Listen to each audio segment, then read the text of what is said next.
ইরানের বিদ্যুৎ কেন্দ্র ও জ্বালানি অবকাঠামোতে আগামী 5 দিন সামরিক হামলা না করার ঘোষণা দিয়েছেন মার্কিন প্রেসিডেন্ট ডোনাল্ড ট্রাম্প।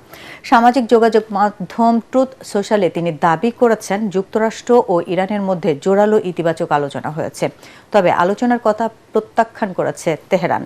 এদিকে হামলা স্থগিতের ঘোষণার পর আন্তর্জাতিক বাজারে তেলের দাম কমেছে 13%-এর বেশি। বিস্তারিত জানাচ্ছেন তৌহিদুর রহমান তুহি। আগামী 5 দিন ইরানের বিদ্যুৎ কেন্দ্র ও জ্বালানি অবকাঠামোতে সামরিক হামলা না করার ঘোষণা দিয়েছেন মার্কিন প্রেসিডেন্ট ডোনাল্ড ট্রাম্প। নিজ সামাজিক যোগাযোগ মাধ্যম ট্রুথ সোশ্যালে এ ঘোষণা দেন তিনি। ইরানের এসব অবকাঠামোতে হামলার বিষয়ে নিজের আলটিমেটাম শেষ হওয়ার মাত্র কয়েক ঘন্টা আগে এমন ঘোষণা ট্রাম্পের। 15 points. ফ্লোরিডার একটি বিমানবন্দরে ট্রাম্প সাংবাদিকদের বলেন, গত 2 দিনে যুক্তরাষ্ট্র ও ইরানের মধ্যে জোরালো আলোচনা হয়েছে এবং দুই পক্ষ প্রধান বিষয়ে একমত হতে পেরেছে। ইরান চুক্তি করতে খুব আগ্রহী। তার দাবি, ওই চুক্তি হলে যুক্তরাষ্ট্র ও ইরান যৌথভাবে হরমুজ প্রণালী নিয়ন্ত্রণ করবে।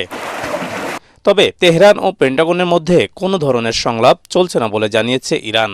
দেশটির পররাষ্ট্র মন্ত্রণালয়ের বিবৃতির বরাতে ইরানের আধা সামরিক সংবাদ সংস্থা মেহর নিউজ বলছে, ট্রাম্পের সাম্প্রতিক মন্তব্যের মূল উদ্দেশ্য বিশ্ববাজারে জ্বালানির দাম কমানো এবং তার সামরিক পরিকল্পনা বাস্তবায়নে সময়ক্ষেপণের কৌশল।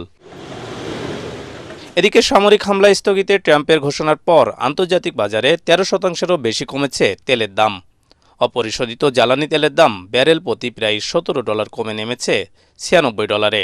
আর যুক্তরাষ্ট্রের ওয়েস্ট টেক্সাস ইন্টারমিডিয়েট তেলের দাম ব্যারেল প্রতি $13 কমে $85.28 নেমে এসেছে।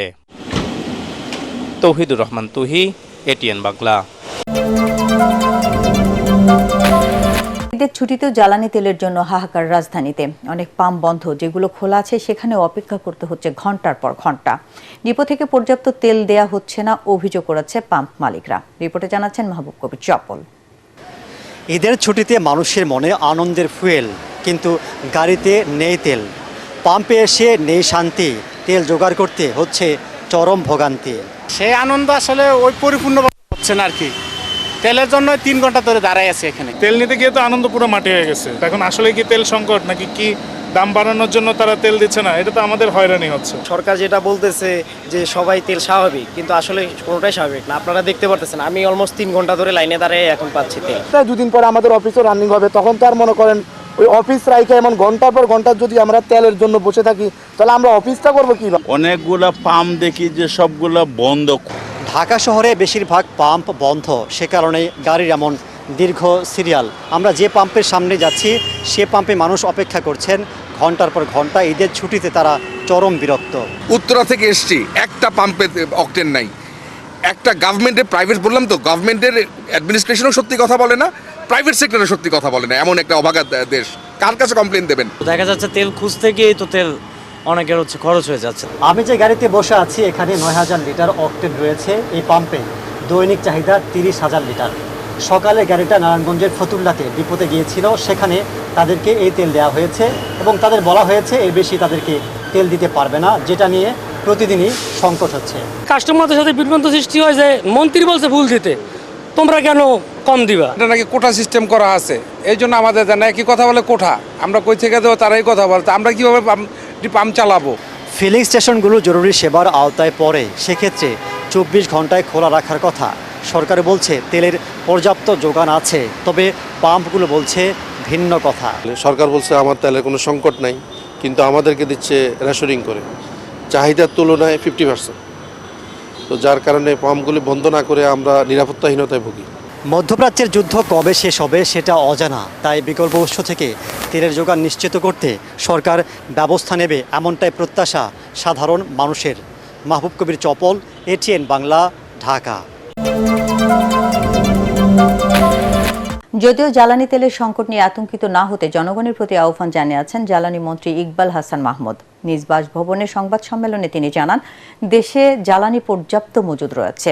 অন্যদিকে সংকটময় পরিস্থিতিতে পেট্রোল পাম্প বন্ধ হতে পারে এমন তথ্য সঠিক নয় বলে জানিয়েছেন পেট্রোল পাম্প অনার্স অ্যাসোসিয়েশন। সংগঠনের সভাপতি নাজমুল হক বলেন, একটি গোষ্ঠী সাধারণ মানুষের মাঝে আতঙ্ক সৃষ্টি করতেই এ ধরনের প্রচারণা চালাচ্ছে। তরিক ইসলামের রিপোর্ট।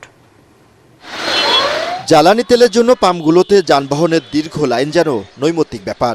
সকাল থেকে রাত দীর্ঘ থেকে দীর্ঘতর হচ্ছে জ্বালানি তেলের জন্য অপেক্ষা।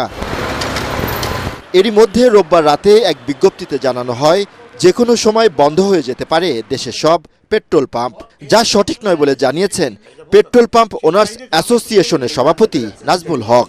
এই বিজ্ঞপ্তিটা আপনাদের বিভিন্ন মিডিয়াতে পাঠানো হয়েছে। এই বিজ্ঞপ্তিটা বাংলাদেশ পেট্রোল পাম্প ওনার্স অ্যাসোসিয়েশনের কোনো অ্যাসোসিয়েশন থেকে দেওয়া হয়নি। বিবিসি আমাদেরকে মানে পেট্রোল পাম্প মালিকদেরকে পাবলিকের সাথে যুদ্ধে নামায় দিছে। ওনারা তো বসে আছেন এয়ার কন্ডিশন রুমের মধ্যে, ওনারা একটা পলিসি করেন, বিজ্ঞপ্তি দিলেন, সমস্ত কিছু শিথিল, কোনো এম্বার্কো নাই। ওদিক দিয়ে আপনি ডিপুতে বলে দিলেন যে আমরা এইভাবে করবো, তুমি এই বেশি তেল দিতে পারবে না। এদিকে জ্বালানি তেল নিয়ে আতঙ্কের কিছু নেই বলে আশ্বস্ত করেছেন জ্বালানি মন্ত্রী ইকবাল হাসান মাহমুদ টুকু। একই সাথে আহ্বান জানিয়েছেন তেল ব্যবহারে জনগণকে সচেতন হওয়ারও। যে আমরা তেল বেশি সরবরাহ করছি, গত বছর থেকে 25% বেশি বাড়িয়ে দিয়েছি, এবং পেট্রোল পাম্পে আমরা তেল ডেলিভারি দিচ্ছি। এখন জনগণের সহযোগিতা প্রয়োজন, যাদের যা প্রয়োজন তার চেয়ে বেশি তেল না নেওয়ার জন্য আমি সবাইকে অনুরোধ করব। ঈদের ছুটিতে ব্যাংক বন্ধ থাকা এবং চাহিদার তুলনায় সরবরাহ কম হওয়ায় তেলের কৃত্রিম সংকটের জন্য বিপিসিকে দায়ী করেন পাম্প মালিকরা। তরিক ইসলাম, এটিএন বাংলা, ঢাকা।